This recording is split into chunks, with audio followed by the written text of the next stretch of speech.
that drives one of our rituals today. That is the car that put the world on wheels.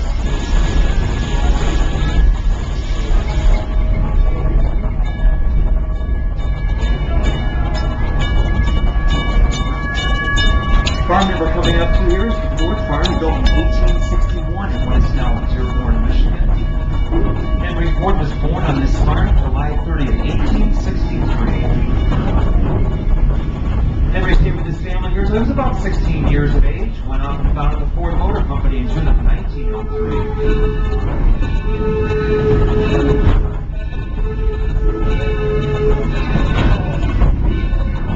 Beyond that windmill, there is our Main Street area. Here you can visit the Wright Brothers Home and their cycle shop from Dayton, Ohio. They also have a millinery store, a jewelry store, a place for refreshments at John Bennett's.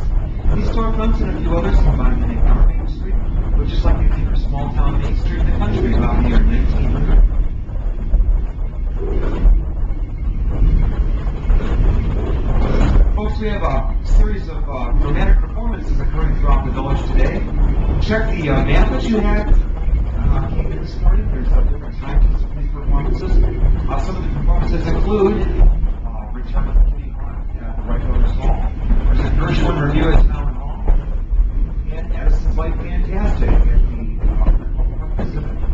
Going up to Menlo Park right now, it's these great buildings that we're watching over here. They were originally built in Menlo Park, New Jersey, for Thomas Edison's laboratory where he invented the microphone, red honey, electric light. Menlo Park is one of the many interesting spots to visit here in the Edison and Work District. While you're down here, you might also check out the Controller's office and the Logan County Courthouse, where young Abe Lincoln first practiced law.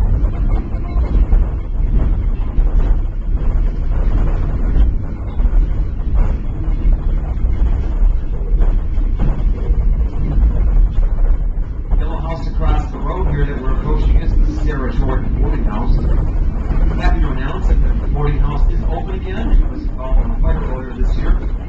It's all, work is all finished on the outside and the inside. You can once again tour the Sarah Jordan boarding house. That's where single men who work for Essex and Menlo Park would reside. It's also one of the first houses in the world to be lit by electricity.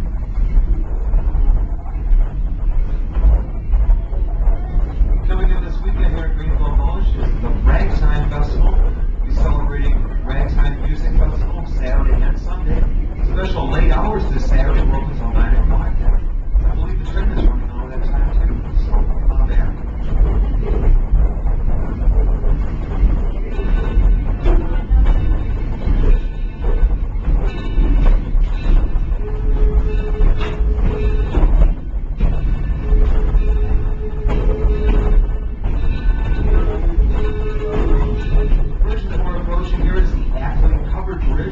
Originally built in Pennsylvania over a Wheeling Creek in 1832, now serves as a gateway into our Fortune Brothers.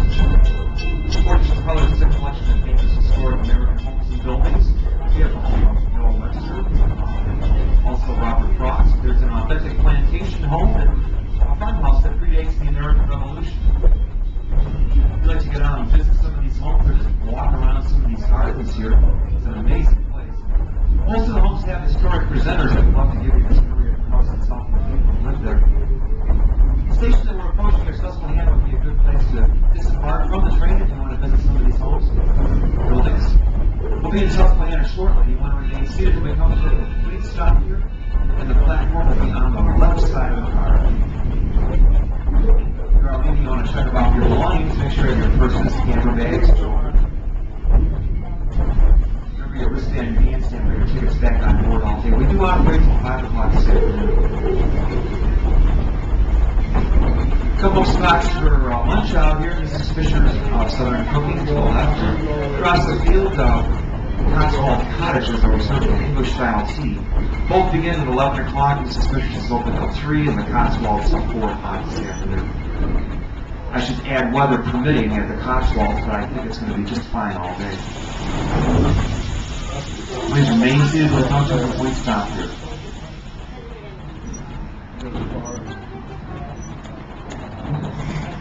Now safe to leave the train from the left side of the car. If you are going, thanks for riding on the Wiser Railroad. Hope to see you later on today.